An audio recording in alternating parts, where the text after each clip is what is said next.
chants secrètes en lieu. Chaque matin un nouveau mystère, mademoiselle vit sans frontières. Les rues murmurent des contes d'ombre. Elle marche comme un rêve sombre. Tous les jours un chapitre écrit, des légendes que le jour nie. Oh, Madem-Oiselle raconte la saga, les histoires que personne ne voit. Dans la nuit, Dieu dévoilera les secrets cachés sous ta soie. Un sourire garde des énigmes, des mots doux aux limites abîmes. Elle joue avec le quotidien, transformant tout ton destin. Les reflets cachent des vérités que personne ne peut interpréter. Dans son regard mystifié, un monde entier à déchiffrer. Oh, Madem-Oiselle raconte la saga, les histoires que personne ne voit. Dans la nuit, tu dévoileras les secrets cachés sous ta soie.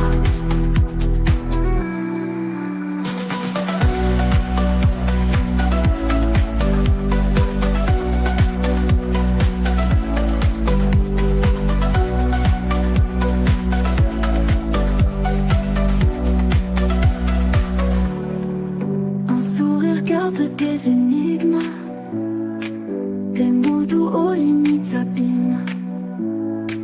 Elle joue avec le quotidien, transformant tout ton destin. Les reflets cachent des vérités que personne ne peut interpréter. Dans son regard mystifié, un monde entier à déchiffrer.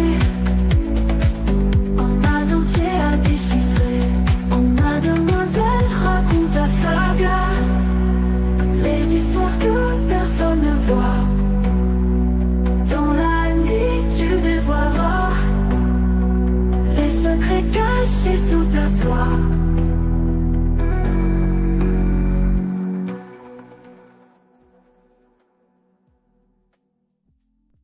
La lumière danse dans ses yeux, elle cache un secret.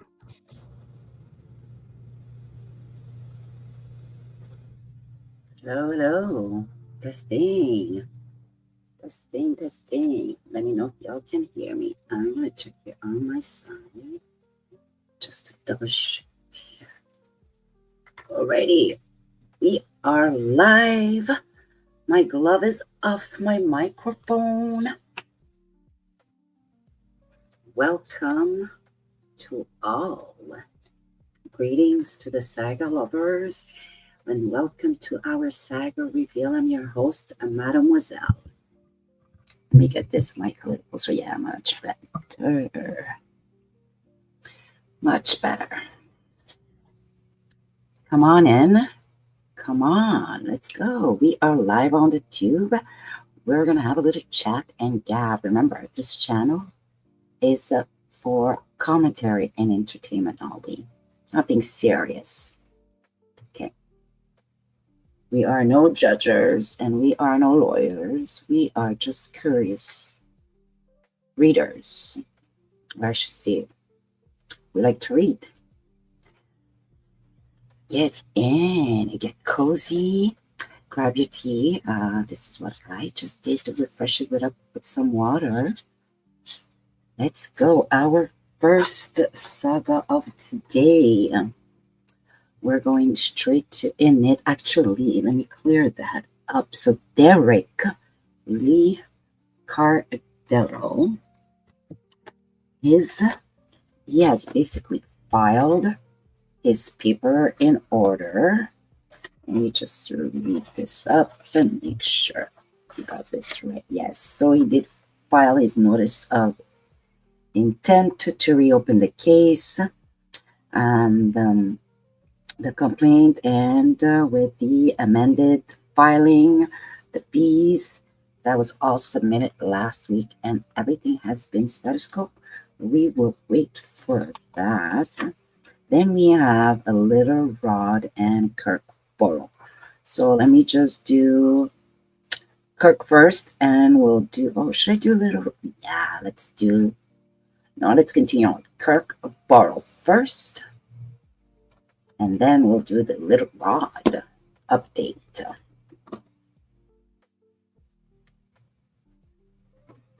Let me share on my screen here. And I'm going to keep this little background sound because I'm feeling a little blue here. This winter is almost over. And I need something to just boost me up a little bit. Here, that's a bit better. Let's share my screen here.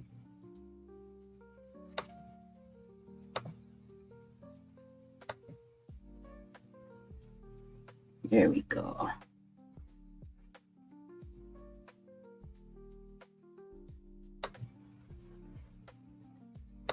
You don't need this. We're gonna zoom it in.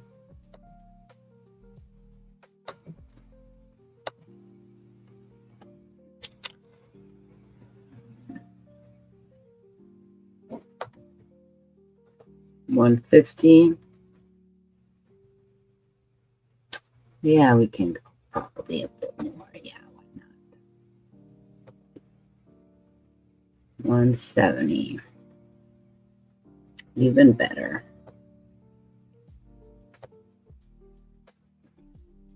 So we were here. First cause of action.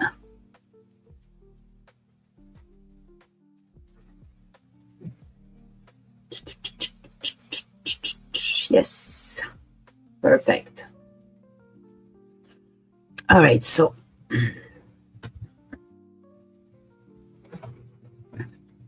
let's see.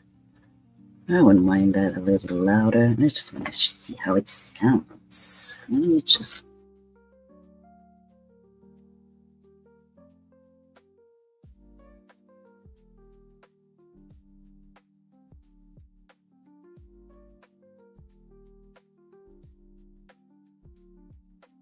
Okay.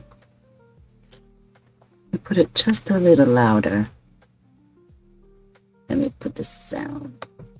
Okay, perfect.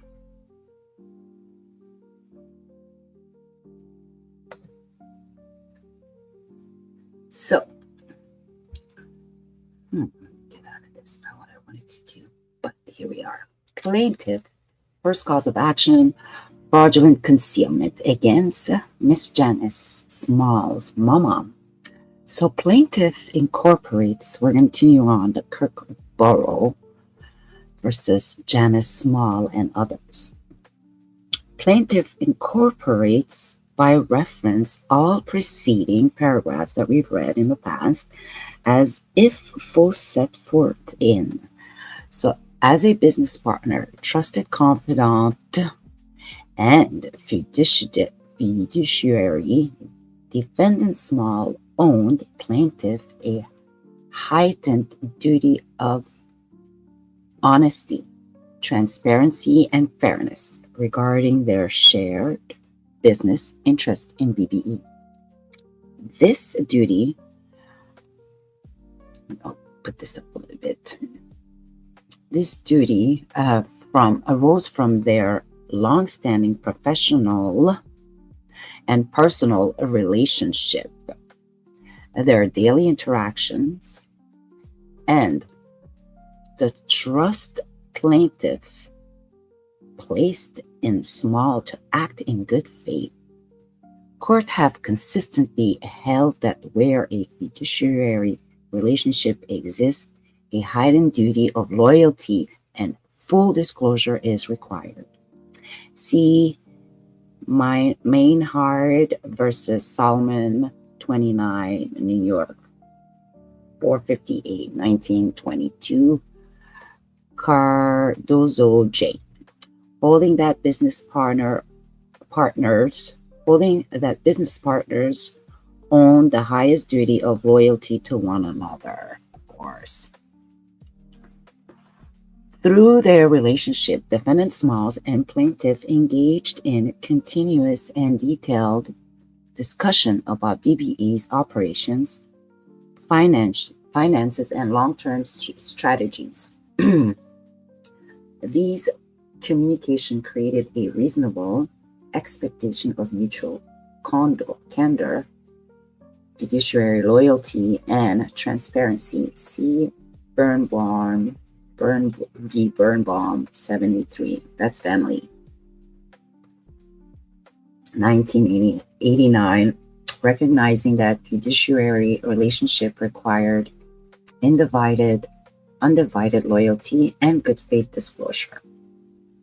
Defendant Smalls intentionally weaponized plaintiff's trust and unwavering support, methodically manipulated their relationship to facilitate her fraudulent action while misrepresenting her role in the illicit misappropriation of plaintiff's ownership stake in BBE.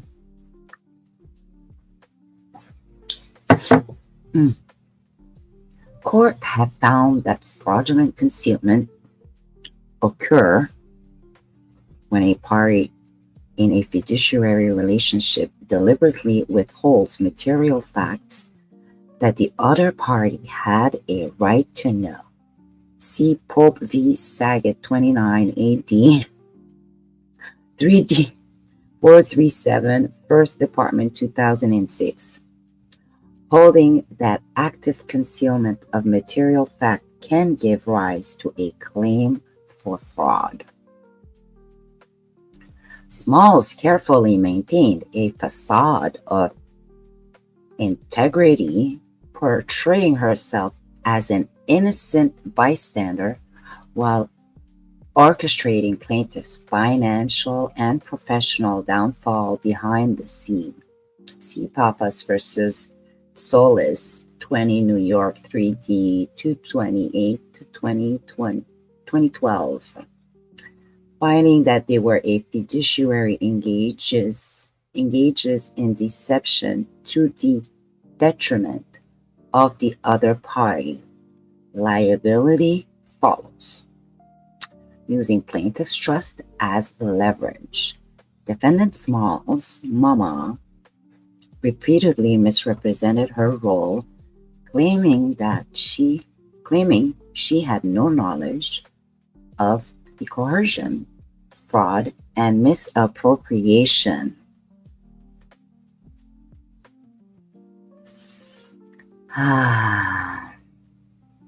Orchestrated by Mr. Love, Sean Combs, and Kenneth Misselas, aka Esquire Lawyer, courts have ruled that fraud is actionable when defendant knowingly makes false statements with intent to deceive the plaintiff, causing damage.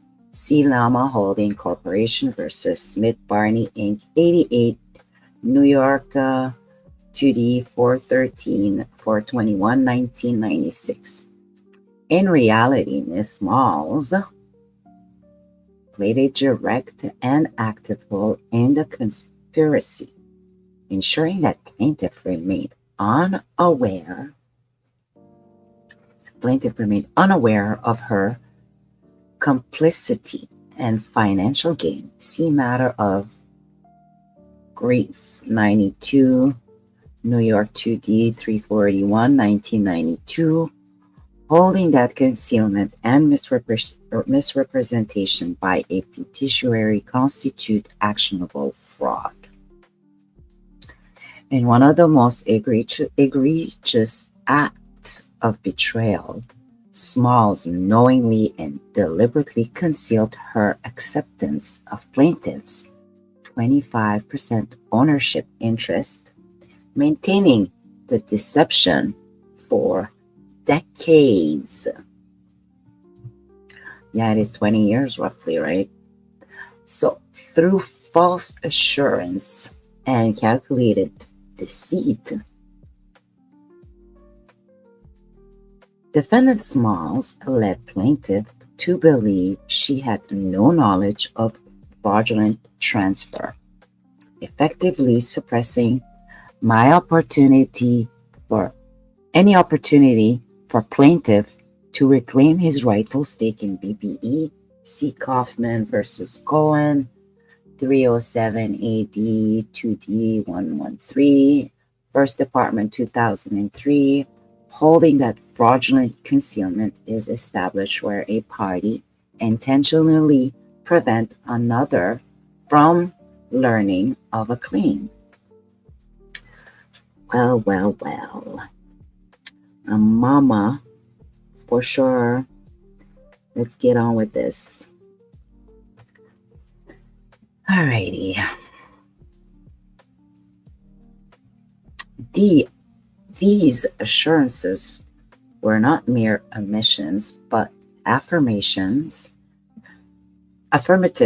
misrepresentation made with the intent to obstruct plaintiff's legal rights. For decades, Mama Smalls actively concealed material fact about her receipt of plaintiff's equity stake and the substantial financial benefits she derived from the fraudulent transfer. See Simkuski v. Lee, 44, New York 2D 442, 1978, holding that fraudulent concealment tolls the statute of limitation is a defendant's deception, prevents timely discovery of a claim. Okay, on top of it, plaintiff reasonably relies on Smalls' mama's falsehood, believing she had not taken part in the scheme, that she had no financial interest in its outcome. The truth was exposed in 2024 when legal counsel obtained definitive evidence proving that Mama Smalls had unlawfully received and retained the plaintiff's 25% ownership interest in BBE as early as 1998. Whoa, cool. This discovery unraveled decades of calculated deceit, exposing Mama Smalls, Janice, as a central figure in the fraudulent scheme that deprived plaintiff Kurk of his wealth, business, and financial stability. As a direct and foreseeable result of defendant Smalls' fraudulent concealment, plaintiff suffered extensive financial and emotional damages, including but not limited to, we got 1 to 5. The wrongful deprivation of his 25% ownership interest in BBE, valued in the millions. Number 2, the unlawful withholding of his 15% share in BBE's profit amounted to substantial lost revenue by now, for sure. Number 3, severe financial ruin, forcing plaintiff into a state of homelessness and economic devastation. Number 4, a systematic reputational sabotage, as plaintiff was blacklisted and stripped of his rightful position in the entertainment industry. Well. Number 5, profound emotional distress, psychological anguish, and profound hardship stemming from the financial and personal betrayal by a trusted business partner. Oh, and confidant. Hello. As above, herein. Let's go. All of this is allegedly, so we'll keep reading. Defendant Small's mama actions were not only fraudulent but calculated, malicious, and executed with a blatant disregard for plaintiff's right. The depth of Small's deception and the extent of plaintiff's damages necessitated substantial compensatory and punitive damages to fully redress the harm inflicted and deter similar fraudulent conduct in the future. Tolling of the statute of limitation, the complaint must explicitly state the legal and factual basis for tolling the statute of limitation to counter any defense raised by defendants that the claims are time-barred, fraudulent concealment as a basis for tolling. Under the New York law, the statute of limitation for fraud, CPLR 2138, is 6 years from the date of the fraudulent act, or 2 years from discovery. However, when a defendant engages in fraudulent concealment to prevent a plaintiff from discovering the fraud, the statute of limitation is tolled. Add it up. Defendant engaged in a decade-long scheme of fraudulent concealment, intentionally misrepresenting and withholding material fact related to the fraudulent transfer of plaintiff's 25% ownership interest and 15% profit share. Upon information and belief, defendants continuously misrepresented plaintiff's ownership status to third party and withheld financial records, preventing plaintiffs from uncovering the fraud.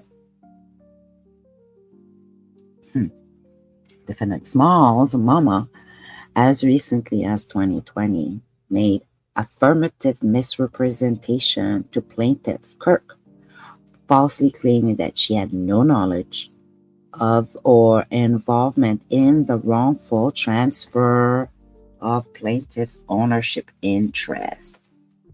A recent discovery of fraud, 2024. Let's see this. Okay, we're going to pause it here for next week. And then we're going to go on to our next read.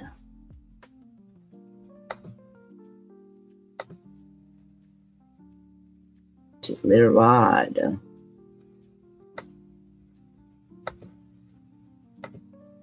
Let's go with it.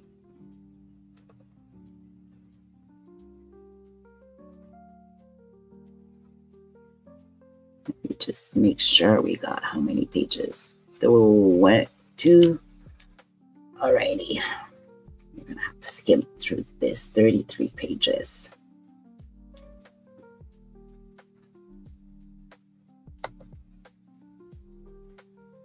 Full screen. Alrighty, so this was filed on the 25th. Rodney Jones, Lil Rod versus Sean Combs, Mr. Love. So, J.P. Oatkin, District Judge here. Plaintiff, this is his answer. Plaintiff brings the suit alleging inter alia violation of racketeering influenced by Corrupt Organization Act RICO, which is usually something, the government, and the trafficking, blah, blah, blah. For this, I can't say because we're on YouTube, based on defendant Sean Combs' alleged misconduct. Before the court are motion to dismiss filed by Combs, his business enterprise, and Christina Coram. For the reason that follow, the motions are granted in part and denied in part. So let's see.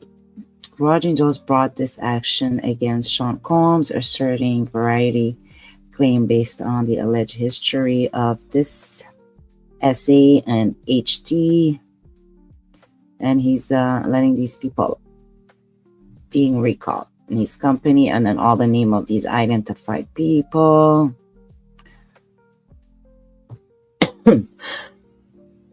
So let's go down here.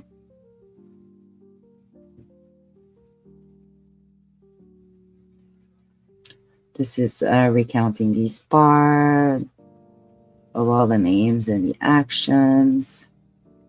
Let's go down and see.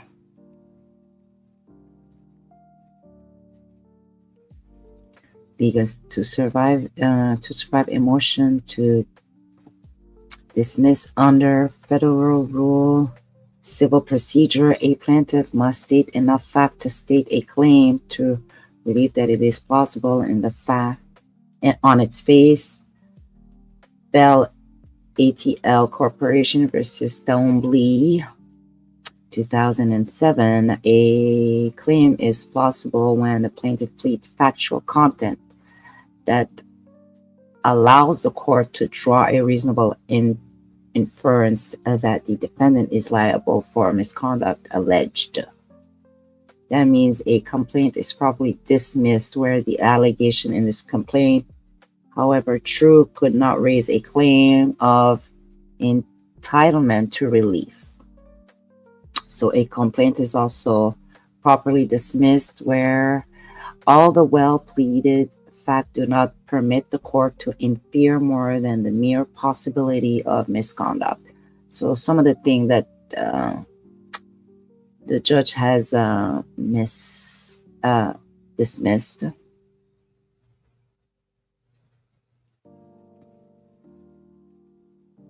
Oh, and here the judge is a little bit giving a warning to the counsel. So before addressing the substance of Mr. Jones' claims, he says, the court finds it necessary to issue a warning to his counsel, Mr. Tyrone Blackburn. Previously, the court declined to impose sanction on Blackburn related to the admittedly false claim he filed on behalf of Jones against Universal Music and associated defendant Jones, blah, blah, blah. While Blackburn may have acted incompetently at times, the court determined that there was insufficient evidence to conclude that he had engaged in a pattern of bad faith. Blackburn also has a pending referral to the Southern District Disciplinary Committee for his failure to investigate basic element of his case. Oh, yeah, okay, so a little boo-boo there. Okay, let's go. Skip this. And it's like, so the court could find Mr. Blackburn in conduct regarding defendant's motion to dismiss to be unsettling. So I guess the judge is being nice here. Blackburn filing are repelled with inaccurate statement of law, conclusionary accusation, and inappropriate ad hominem attacks on opposing counsel. For example, he urged the court to consider a grand jury indictment of Combs' unrelated criminal charges. Blackburn writes as evidenced by U.S. Attorney William Press's conference that the grand jury indictment, defendant Sean Combs and the Combs RICO enterprise are presumed guilty of being a RICO of criminal organization. Of course, you're not, until you're proven guilty, right? So, because the judge is warning the lawyer here and explaining why it's not a RICO. Okay, we're gonna skip that, but it looks like The judge is going to let some things go and other things not fly. Let's go down here. Next, Combs asserted certain claims against these people. It does not define of entice. Okay, we're not going to spend time. It does not define.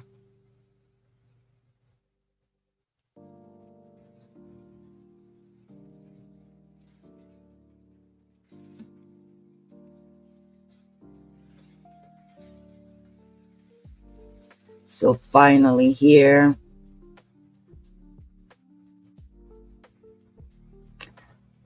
okay, oh boy, let me go back up here a bit. Which one also promised benefits? Okay.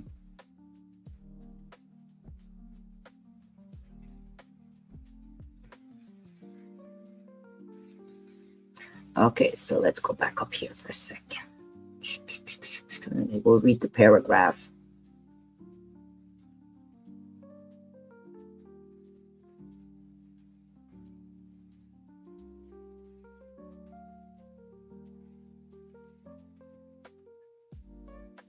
Given the TVA berated, Jones has adequately pleaded violation as to Combs on the numerous occasions recruited or enticed Jones in multiple. Okay, so this is probably going, yeah. The court here lists only a representative sample, okay, because the operative complaint is lengthy and includes multiple examples of the conduct adequate to ground a TVAP claim. Okay, so that's, he's accepting that one. Jones, for traveling from his home to Combs in California, alleging all of this other stuff, forcing him to stay and a drink and do other staying. Whoa. In addition to drugging and physical restraintment, also alleged here verbal forcement, promise, blah, blah, blah, of, wow.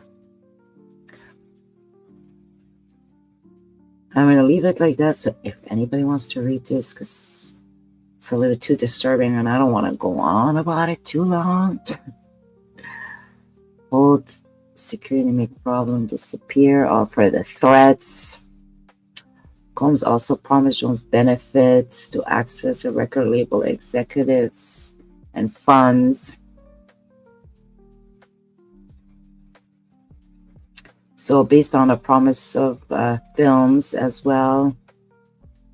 Wow, the court therefore concluded that Jones has adequately pleaded that on multiple occasions between 2022 and 2023, Combs recruited and enticed Jones to participate on commercial S acts and would involve threats of force or fraud. There you go. So there's definitely things that the judge is letting go in this complaint. And he's being very lenient with this lawyer. So Jones adequately alleged that direct essay committed by Combs himself or commercials for purpose of that. So Jones alleged in order to entice him to accept to this unwanted conduct, used access to successive music producing and promised to make sure that Ms. Jones won Producer of the Year Grammy. As in the Harvey Weinstein case, such promises constitute anything of value and are sufficient to transform the resulting S Act into commercial ones. So they're citing this case. So defendant make two main arguments. First, defendant argued that Combs' threatened promises were so outlandish that they failed to meet the general requirement that pleaded by plausible, as well as TVA specific requirement to coerce be assessed from the standpoint of a reasonable person in the same circumstances. Quoting this, the court disagreed. It is not just what Combs said that supports an inference of fraud. The contest test and history of Combs and Jones' professional relationship imports a degree of legitimacy, of materiality to the statement. Okay, scene 335, Noble 335, F supplementary, 3D at 520. Combs is not only a successful artist and executive with extensive ties to the industry, but has a track record of winning precisely the awards that he promises to Jones. Combs also has long history of allegation of violence, specific instance which Jones allegedly witnessed firsthand. Given this contest, it was not unreasonable as a matter of law to take Combs' promises and threats as facts. And while Jones' counsel may be unfortunately inclined to use incendiary and salacious languages, see supra section 3A, it is not facially absurd or irrational that a powerful artist and producer would engage in coercion of the sort alleged here. So this is the judge, and he's understanding that it is possible that these obscenities, salacious languages can be possible. So Jones' allegation also need only be plausible, not probable. At this stage, it's alleged in the proceeding. See equal blah blah blah. See also Denton versus Hernandez, blah blah blah, recalling the age-old insight that many allegations might be strange but true. For truth is often stranger than fiction. Clean up. Moores v. Fox News. Ooh, interesting case. I should check that one. Granting a motion to dismiss where the plaintiff claimed that she had been detained by the British monarchy at the Disney Yacht Club and forced to courtesy in the shower for 6 hours with brain hijacking experiment, and that there would be whippings for not curtsying correctly. Clean up. Okay. Very strange. I should check that one too. Second defendants argued that Jones failed to provide date for some of Combs' threats and promises, that Jones failed to link those threats and promises to specific SA. Defendant therefore argued that because no specific threats is causally linked to any SA, Jones failed to establish TVPA liability. Setting aside the specific dates allegation of Combs drugging and restraining Jones to secure his compliances, defendants are correct that Jones does not connect most of Combs' verbal threats to specific acts as specific dates. However, while a casual relationship is required, Noble 335F supplement 3D, 504, Jones allegations suffice to plead one here. As in the Weinstein case, the complaint must be read as a whole, not deconstructed or parsed sentence by sentence.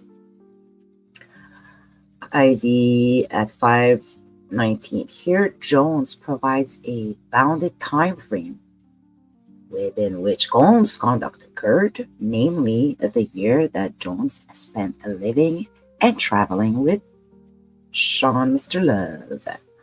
Jones, Lil Rod, also alleged that throughout that year he was the victim of unwanted SA from Mr. Love Combs, along with ongoing campaign to groom Jones into accepting such advances. See, blah, blah, blah, blah, blah, clean up.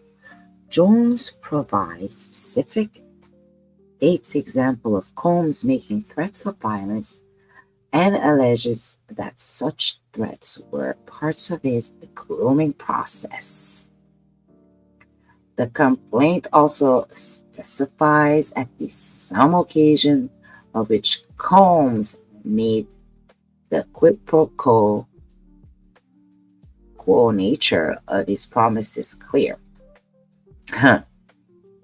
Taken together, and with all inferences drawn in Mr. Jones's favor, these allegations support an overall inferences that Combs used a combination of threats and promises to secure compliances with his request, and that those requests included participation in numerous commercial essay. Federal pleading standards do not require more precision at this stage in this litigation allegation. There we go.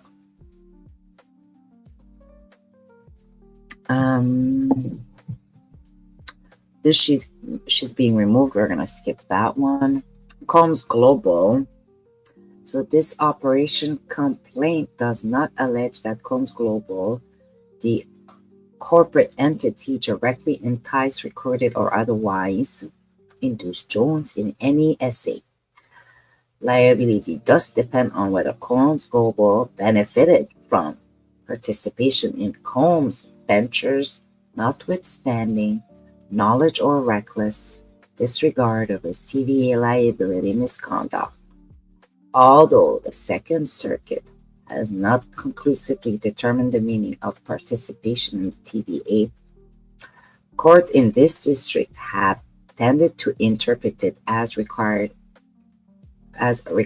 a casual relationship between the defendant's participation in ST and their purported benefits, explaining that a defendant must actually have committed some overt act that furthers the ST act of the venture and cannot be liable based on mere negative acquiescence to the conduct of the perpetrator. So, applying these principles in various cases against the company employed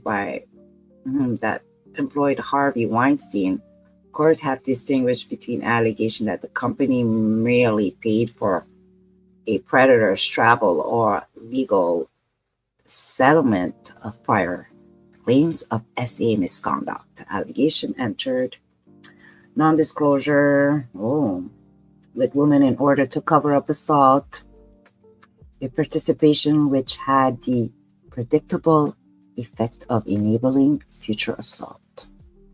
The court in Canosa determined that the non-disclosure agreement facilitated and covered up Weinstein SA, thus made him more likely to work for the company. To continue working. Yeah, well, the company's facilitating. So yes, that one will go to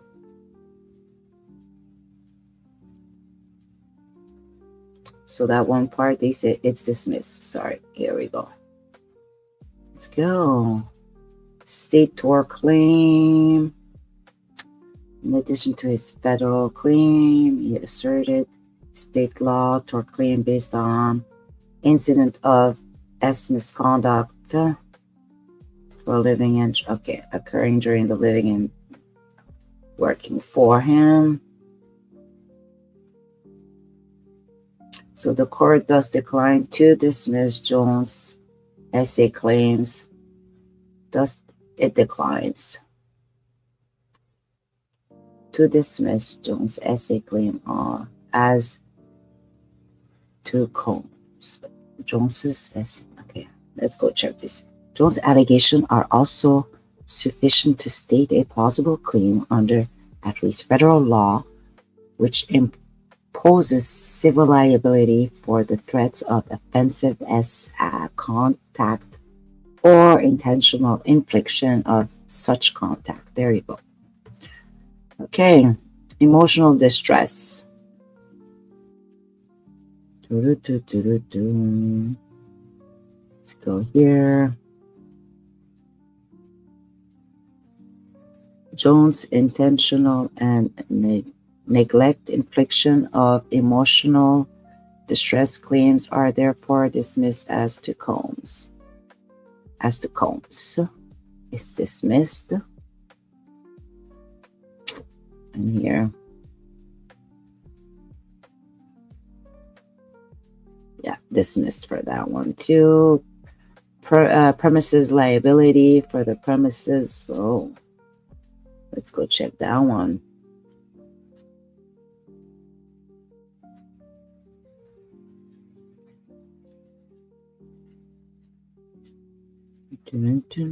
Sufficient.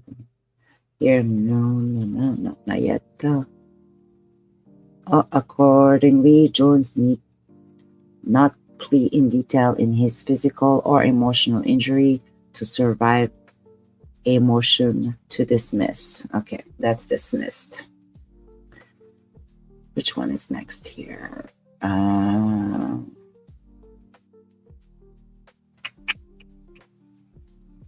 Although with Jones' allegation that Combs was grooming him by frequently suggesting that Jones was blah, blah, blah.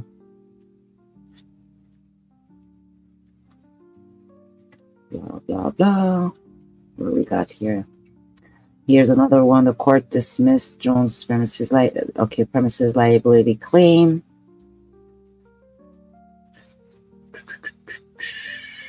Here's another one dismissed for the statute of fraud.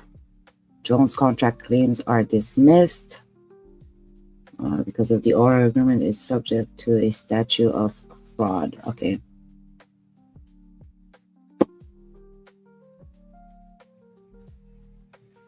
This is irrelevant. That is defense. Okay, perfect. Other defendants here. Dismissed. Denied. Was also granted. The motion. This motion is granted. So which one is that?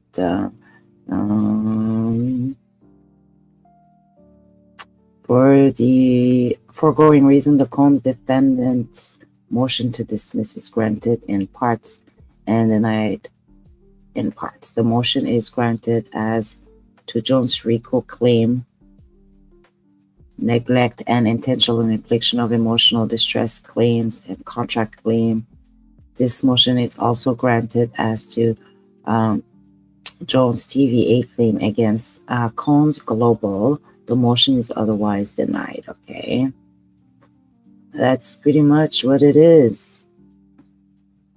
Jones shall file a letter within 2 weeks of the entry of his opinion explaining the statute of service of to Justin Combs and Cuban Gooding Jr. And Jones' claims are dismissed as to John and Jane Doe 1 to 10 and ABC Corporation 1 to 10. Defendant who had been served shall file an answer to surviving claims within 14 days. Judge Paul. Okay. Good job. Done. And what do we got? Our third reveal of today. Let's go. My banner, let me see.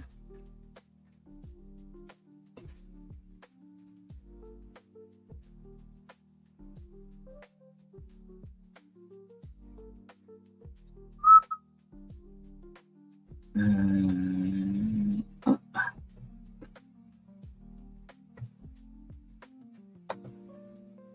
okay, let's get into share my pictures. I'm gonna cover my sister.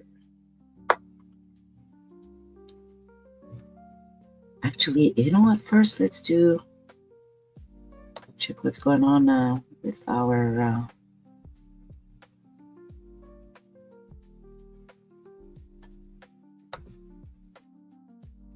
What is Trump doing here?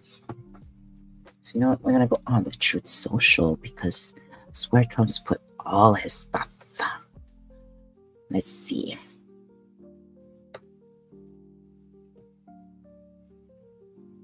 Not going anywhere.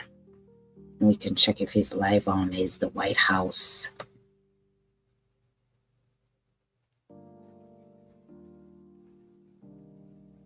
Let me see.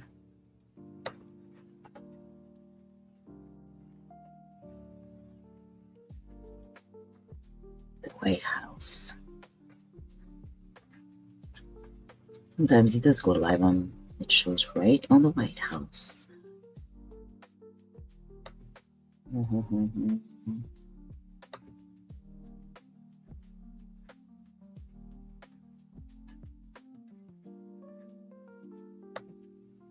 So today was what?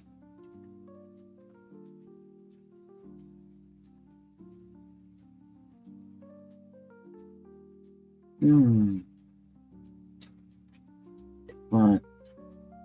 Presidential message on National Financial Literacy Day. Ooh. Let me just say, look at that. The president is educating his people about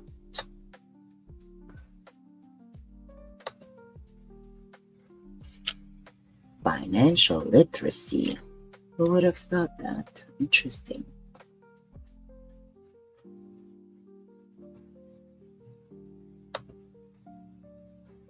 See that? I am like, what? Things are interesting. Let me just read it quickly a little bit. Let's see what it says. The foundation of American economics prosperity is a society empowered with the knowledge and tools that make informed financial decisions to achieve American dreams. During the National Financial Literacy Month, we commit to providing crucial resources for every American, young and old, helping them invest in a brighter, more secure future. Interesting. That is interesting. April 1st. All right, let's see.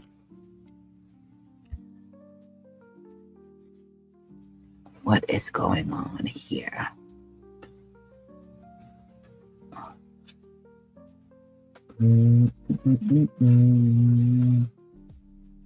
Oh, is that my First Lady and Secretary of State was the annual Woman of Courage Reward. Look at that.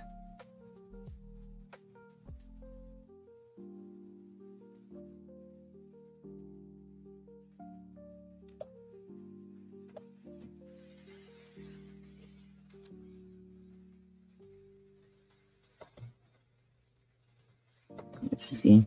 Oh, yeah, it's working.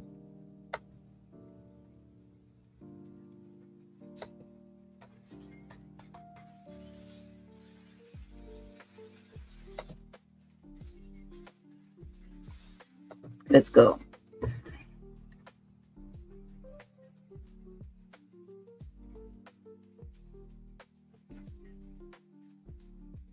The power of love.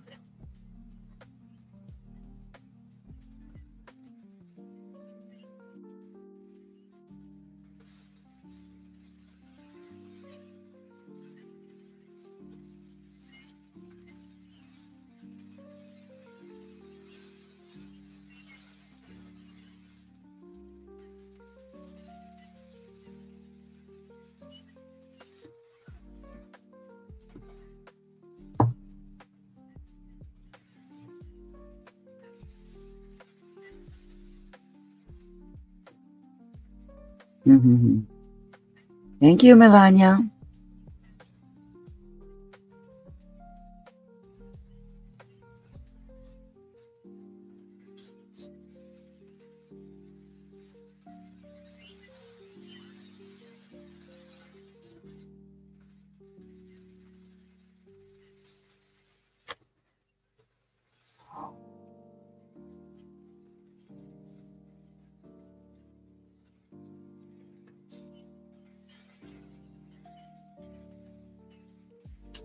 It's all about love.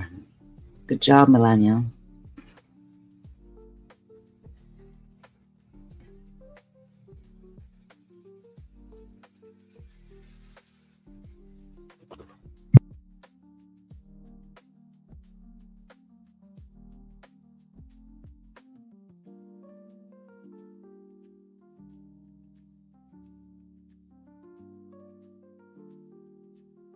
Let me check this. The volume is not working here. Let me check this. The volume is not working. Let's try this.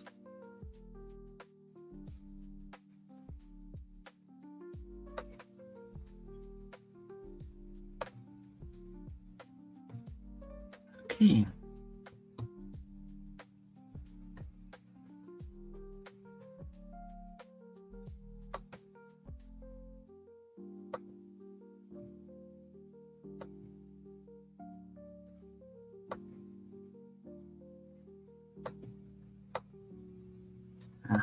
There we go. Let's do this again.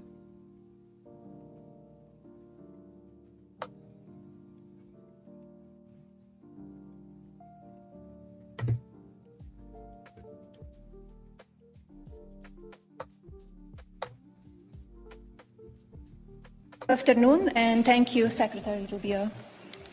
Throughout my life, I have harnessed the power of love as a source of strength during challenging times. Love has inspired me to embrace forgiveness, nurture empathy, and exhibit bravery in the face of unforeseen obstacles. Today, we celebrate courage, a strength that is based in love. This truth is illustrated through our honorees, who prove that love can inspire extraordinary valor, even in the face of vulnerability. Their remarkable stories. Extraordinary valor. Let's go. I love Melania. Look at her, beautiful, talking about love. You wouldn't see Hillary talk about love. Oh my God. Or who else? Yeah. Thank you, Melania. A testament to the power of love in practice for family, community, and our world. This is especially evident in places where their passion defies convention and where it has been shown at great personal risk of stigma, persecution, or harm. The courageous Georgiana Pescu, one of our award recipients, exemplifies love in action. Georgiana is a watchdog who defends the dignity of Romanians whose voices cannot be heard. She fearlessly enters facilities designated as care centers to rescue people with disabilities who are unwittingly held captive. In fact, Georgiana usually shows up unannounced and discovers the unimaginable. Helpless adults and children bound, sedated, starving, and in extreme cases dying.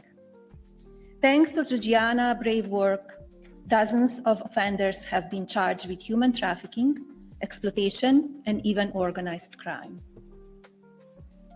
We are honored to join an exceptional assembly of brave women who have shown their love and refuse to let fear or hardship define them. Their collective achievements and dedication move us all. Let us also take a moment to acknowledge those who persist in their struggles. For each of them, love serves as a powerful catalyst, instilling a profound sense of purpose in their endeavors. To the women who are driven to speak out for justice, even though their voices are trembling. To the women who are motivated to rise up for their community when others remain indifferent. To the women who feel compelled to heal wounds caused by hatred and cherish peace. The 2025 International Women of Courage Award recipients came from diverse backgrounds and regions. Yet, love transcends boundaries and territories. It is a universal language. Their courage propels us of humanity forward by advocating to end violence against women and girls, promoting democratic governance, defending human rights, championing education, and fighting injustice. Through their efforts, they instigate progress for all of humanity. These extraordinary women illuminate the transformative power of love in shaping our world. Wow. Their journeys remind us that true courage is born from a deep commitment to others, showing that love fuels the call for justice. And it's free. Through their brave actions, they inspire us to embrace our own potential for change, teaching us that while courage drives us forward, it is love that lays the groundwork for lasting impact. Let their stories motivate us to take courageous steps, knowing that each act of love can spark a ripple of transformation. Thank you, and thank you for being here today. Well, with that, let me just say, we're going to go straight to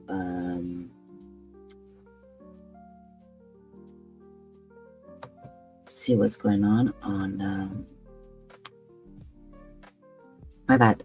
I want to go straight to what's her name? Jaguar, right? Actually. Why? Because I have a reason. And that's because our sister is being harassed. I don't understand what's going on YouTube, but I think YouTube is about to get on with this because she's been defamed, harassed, bullied, a lot of garbage talking, and just people using her likeliness to create garbage videos about her, which is wrong.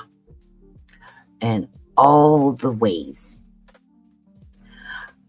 people are using her, saying like as if she would be not healthy, and then making videos about her health, talking about her health, talking about her mindset, talking about her relationship. I mean, it is ridiculous. I don't know what's going on with people thriving on, I guess I would say, bad energy, pretty much. Garbage content, we call it troll activity going on online. And just because she's not being misunderstood, I think people are trying to misconstrue her word, manipulate her words, just because they do not understand what she's saying or what she means or where she's coming from. I find it so sad and so low when people spend their time trying to make content on other people's life stories, life events, their life actions, their decision being dissected by other people that haven't even had anything to do with her in any way. So with that, I wanted to say hi to my other channel that I really like to watch, is with Archangel Michael. Let me see if I can put it up here. Archangel Michael is a warrior. Michael.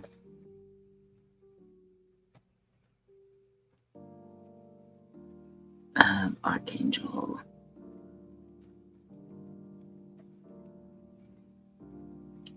Akbar. Let's find him.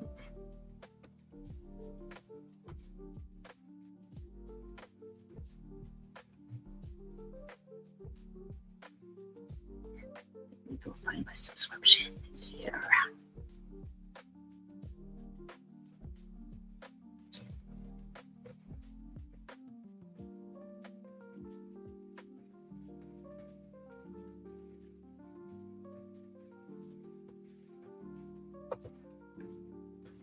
Let's find Archangel.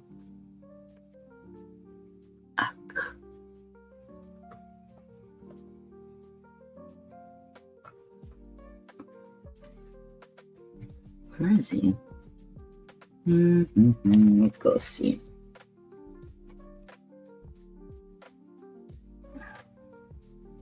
Archangel. Michael. Okay, so that's the one.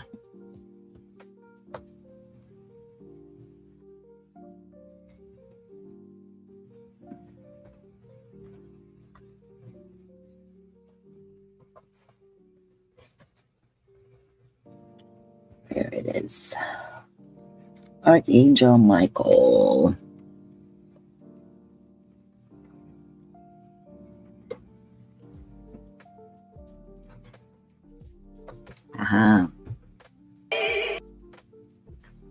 Let's see.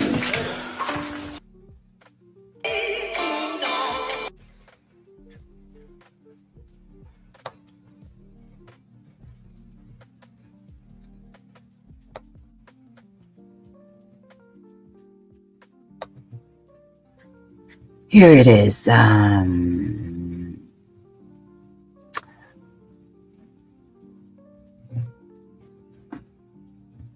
Archangel Michael. He is definitely a friend and a fighter, and someone who doesn't like to see other people being harassed and bullied online.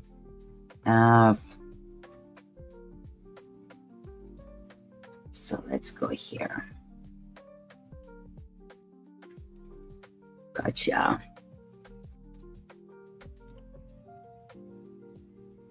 He knows me, so I hope he's okay with me. I can just go to the shorts. Straight to the short here. Each one never gives up. Let me see. Which one is the one that I like? Here.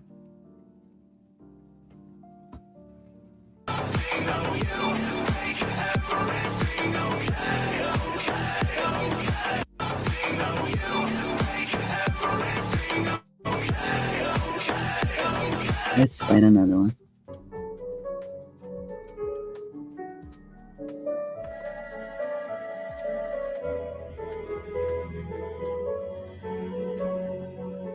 Are you ready for the fight on this subject?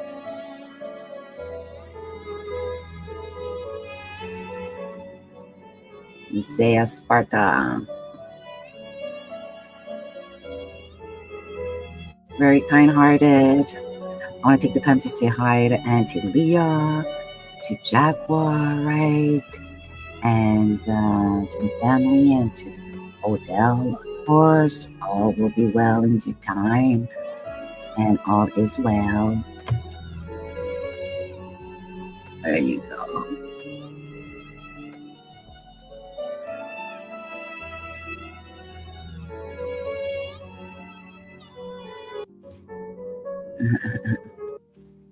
I made it. One time for the outcasts, I want to bounce back. The ones who never give up when the going gets tough. Whole team got game, you could throw us in the fort. I made it. That is Jaguar right there. Outcasts, I want to bounce back. The ones who never give up when the going gets tough. Whole team got game, you could throw us in the fort.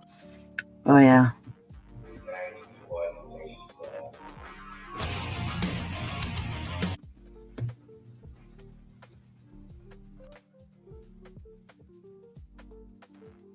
Zayda, what do you like? Honestly, tell me, what do you like as a partner?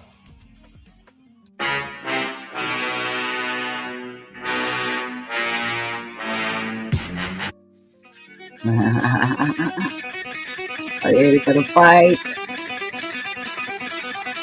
Fuckheads, Pepper's gonna die. I feel like shit. Looks like you've got herpes. I'll rub it on your face, you I made it.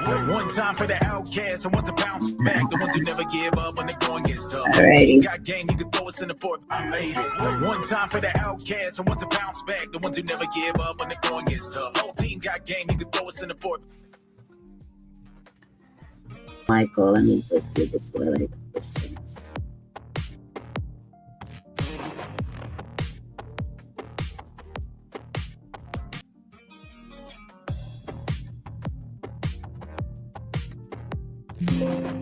Oops. Sorry, guys. Alrighty. Yeah, we're done with that.